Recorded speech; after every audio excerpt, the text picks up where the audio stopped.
Off with a question. A 68-year-old man presents to the emergency department with left lower quadrant pain and fever for 1 day. He has some leukocytosis. Otherwise, the rest of the labs are pretty minimal.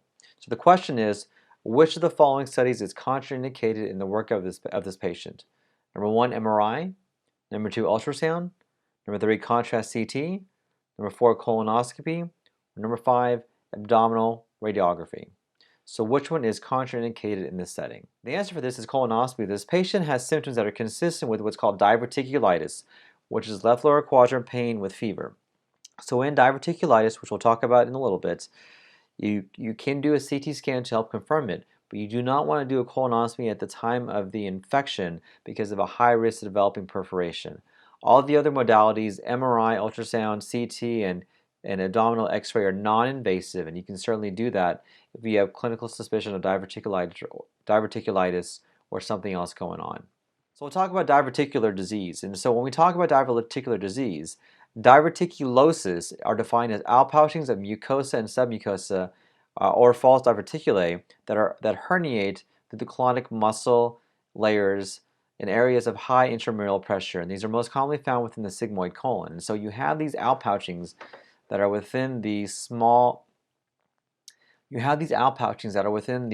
colon. These are called diverticulosis. So some of the risk factors for developing diverticulosis include having a low fiber and a high fat diet, because this will increase the intramural pressure in these areas. Advanced age, almost 65% of those patients who have diverticulosis are older, or you may have a connective tissue disorder as well.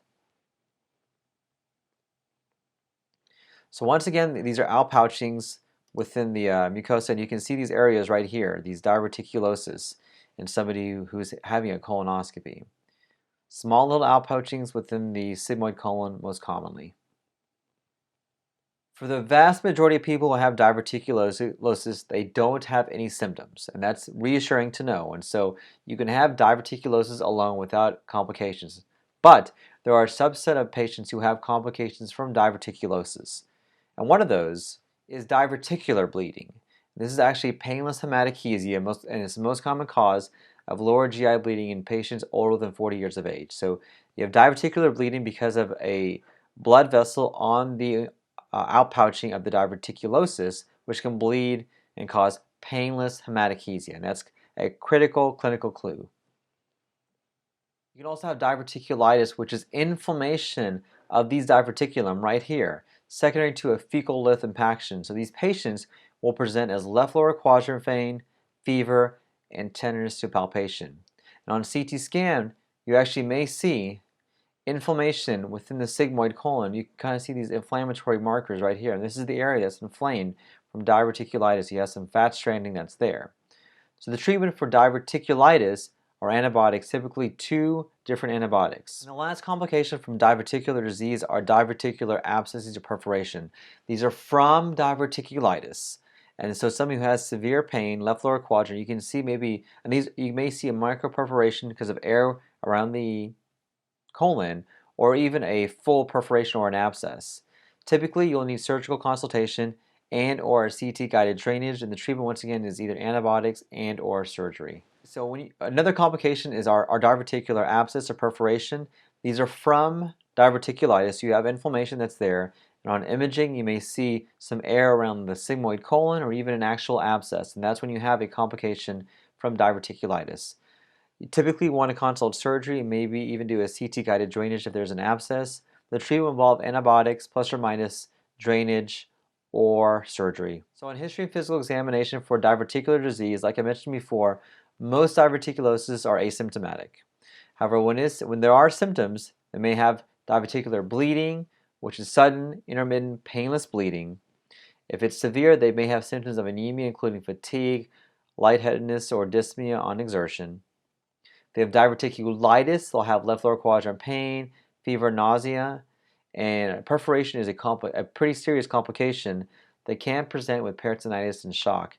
And with that, you can also have a diverticular abscess as well. So for diagnosis, the clinical history is very important.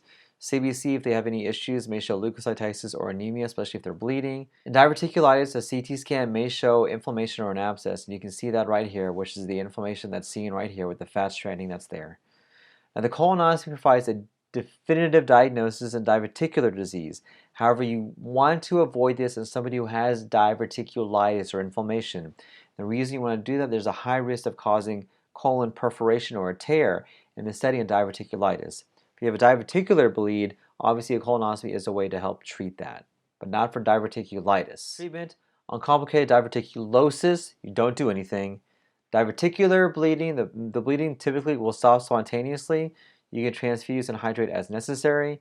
If it doesn't stop, you can do a colonoscopy, angiography, or even embolization, or even for those patients who have continual bleeding, surgery is indicated. Diverticulitis, treat it with bowel rests, sometimes empty tube, they have a nausea or vomiting, and broad spectrum antibiotics. 2 types of antibiotics, metronidazole or fluoroquinolone, or third generation cephalosporin. But you have to treat them with dual antibiotics for diverticulitis. And then for somebody who has a perforation or an abscess, CT guided drainage and possible surgery of that disease. Guys, thank you very much for watching. Make sure that you like this video if you like it. If you don't like it, then do unlike. Like this video, subscribe to the channel, and please share this channel with others as well.